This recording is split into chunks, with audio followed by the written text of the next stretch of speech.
हाँ भैया, तो ये कूलर है, कितने में लोगे इसको? अब साहब जी, इसके मिल जाएंगे आपको 300 रुपए। अरे भैया कैसी बात कर रहे हो, एकदम चालू हालत में दे रहा हूँ, एकदम न्यू पीस है और इतने सस्ते में 300 रुपए कोई रेट होता है? सही से लगाओ यार। अरे साहब जी, चालू है तो हम क्या करें, हमारे लिए तो कबाड़ है, इसको हम खोल खाल के इसके पुर्जे कबाड़ में बेच देंगे। देखो भैया, मुझे लग रहा है आप ना कुछ ज्यादा ही स्मार्ट बनने की कोशिश कर रहे हो यार। अभी भी चालू हालत में, वो तो हमने एसी खरीद लिया इसलिए बेच रहे हैं इसको। देखो साहब जी, मैं 300 रुपए ना बहुत सही दे रहा हूं। अगर आप मार्केट में किसी और कबाड़ी वाले के पास जाओगे ना, वो आपको इसके मुश्किल से मुश्किल 200 से 250 रुपए देगा। मैं आपको पूरे 300 रुपए दे रहा हूं, सोच लो। अरे साहब जी, कितने का दिया है कूलर? अरे देखो ना अंकल जी, ये कूलर बेच रहा हूँ इसको और 300 रुपए बता रहा है। बताओ ये कोई रेट होते हैं? एकदम चालू हालत में दे रहा हूँ कूलर इसको। अरे साहब जी, 300 रुपये में ये कूलर आप मुझे दे दो ना। अरे वो भाई साहब, मैंने इस कूलर की बात कर ली है, आप क्यों बीच में आ रहे हैं? अपना काम कीजिए ना। अरे मगर साहब जी देखिए, मेरे लिए कूलर बहुत ज़रूरी है। साहब जी देखिए, आपके लिए तो ये कबाड़ है, लेकिन मेरे लिए बहुत बड़ी चीज़ है। देखिए अंकल जी, आप बात समझने की कोशिश कीजिए। मैं इस भाई से पहले ही बात कर चुका हूँ, तो ये कूलर तो इन्हीं को देना चाहिए ना। आप बाद में आए हो तो अब तो दे दिया मैंने इसको। अच्छा ऐसी बात है। साहब देखिए, आप इनको 300 का दे रहे हैं ना, मुझे ये कूलर आप 350 का दे दीजिए। मुझे उस कूलर की बहुत ज़रूरत है। ठीक है, तू 350 रुपए दे रहा है ना, मैं इसके पूरे 400 रुपए दूंगा। रुक जा भी, रुक। अरे साहब, मैं इतने पैसे कहाँ से लाऊंगा? मेरे पास इतने पैसे नहीं है। मैं आपसे विनती करता हूँ, कृपा करके ये कूलर मुझे दे दीजिए। क्या बात है अंकल जी, कुछ हुआ है क्या? नहीं मतलब आप कुछ ज्यादा ही परेशान लग रहे हैं आज। क्या बात है, कोई दिक्कत है क्या? मुझे बताइए आप। देखिए साहब, मेरे घर का ना पंखा खराब हो गया और सुबह से मैं एक सेकेंड हैंड पंखे की तलाश कर रहा था। तो ये कूलर जो है, ये मेरे लिए बहुत ज़्यादा ज़रूरी है। देखिए साहब, बच्चे बीमार पड़ रहे हैं और ऊपर से मेरी छोटी बेटी है, वो पढ़ नहीं पाती क्योंकि गर्मी बहुत है। मैं मार्केट गया था सेकेंड हैंड पंखा लेने के लिए, और सच बताऊं ना तो मेरे पास इतने पैसे भी नहीं है कि मैं एक सेकेंड हैंड पंखा ले सकूं। ये कूलर अगर आप मुझे दे देंगे ना, तो आपकी बहुत बहुत मेहरबानी होगी। मेरी बेटी पढ़ने बैठती है ना साहब, तो उसकी किताबें गीली हो जाती है पसीने से।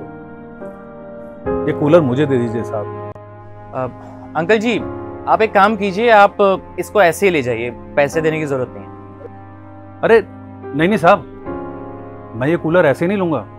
आप तो ये कूलर बेच रहे हैं ना, तो मैं आपको इसके पैसे दूंगा। अरे कोई बात नहीं अंकल जी, आप कूलर ऐसे ही ले जाइए। आपकी बेटी परेशान होती है, गर्मी भी इतनी ज्यादा हो रही है, मैं समझती हूँ कितनी ज्यादा जरूरत होगी अभी कूलर की घर में। और अगर हम किसी की मदद कर पाए, किसी का भला कर पाए, तो बहुत ही अच्छी बात है ना। और 300 रुपए कोई बड़ी बात नहीं है, हमें नहीं चाहिए। आप कूलर ले जाइए, अपने घर पे रखिए और अपने बच्चों को अच्छे से रखिए। देखो भाई साहब, आपसे मैंने पहले कूलर की बात की थी, और ऐसा थोड़ी होता है धंधे में। ये बंदा आके आपको 350 रुपए देगा और 50 रुपए के चक्कर में आप अपनी जबान खराब कर लेंगे क्या? देखो, ये कूलर मैं ही लूंगा। ओ भाई साहब, आप जाइए यहाँ से, कूलर की डील हो चुकी है। देख भाई, माना कि मेरी तेरे से पहले डील हुई थी, अंकल जी बाद में आए हैं, लेकिन उनकी मजबूरी तो समझ, उनको कितनी जरूरत है इसकी। अरे उनके बच्चे पढ़ लिख लेंगे आराम से, बेचारे कितनी गर्मी में परेशान रहते होंगे, और ये भी घर जाके गर्मी में ही रहते होंगे। अब एक इंसान क्या चाहता है, पूरा दिन थक हार के काम करके जब घर जाता है, चैन की हवा खाए गर्मी में, लेकिन इन बेचारों को तो वो भी नसीब नहीं हो रहा। और इस कूलर का तू करेगा ही क्या? इसके पुर्जे बेचेगा ना, ज्यादा से ज्यादा कितना फायदा होगा?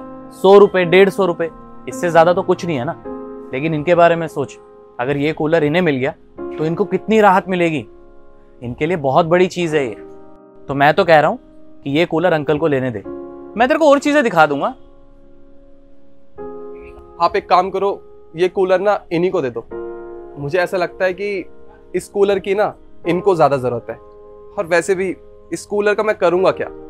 इस कूलर को खोल खाल के इसके पुर्जे उर्जे कबाड़ में ही बेच दूंगा। और इनको इस कूलर की बहुत ज्यादा जरूरत है, क्योंकि इनकी बेटी का भविष्य इस कूलर पे टिका हुआ है। और मुझे एक चीज समझ आ गई है, इंसान को ना हमेशा ज्यादा का लालच रहता है, और लालच के चक्कर में ना वो कहीं ना कहीं इंसानियत भूल जाता है।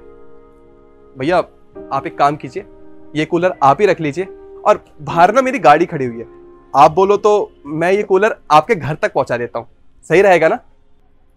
आपकी बहुत बहुत मेहरबानी साहब। हाँ, ये कूलर आप मेरे घर तक छुड़वा दीजिए। अरे साहब, आप बहुत अच्छे इंसान हैं साहब जी। आप लोगों ने मेरी मजबूरी समझी और मेरी इतनी बड़ी मदद करी। आप दोनों का बहुत बहुत धन्यवाद साहब। अरे नहीं अंकल जी, आप थैंक यू मत बोलिए। अब इतने सालों से आप हमारे पास काम कर रहे हैं, इतना तो हम आपके लिए कर ही सकते हैं ना। आप इसको ले जाइए, कोई बात नहीं। भाई साहब, मेरी गाड़ी ना बाहर खड़ी है, आप थोड़ा सा हाथ लगा दीजिए, ये कूलर ना मैं आपके घर तक छुड़वा देता हूँ। हाँ जी भाई साहब, बड़ी मेहरबानी होगी, आप कूलर घर तक छुड़वा दीजिए। चलिए।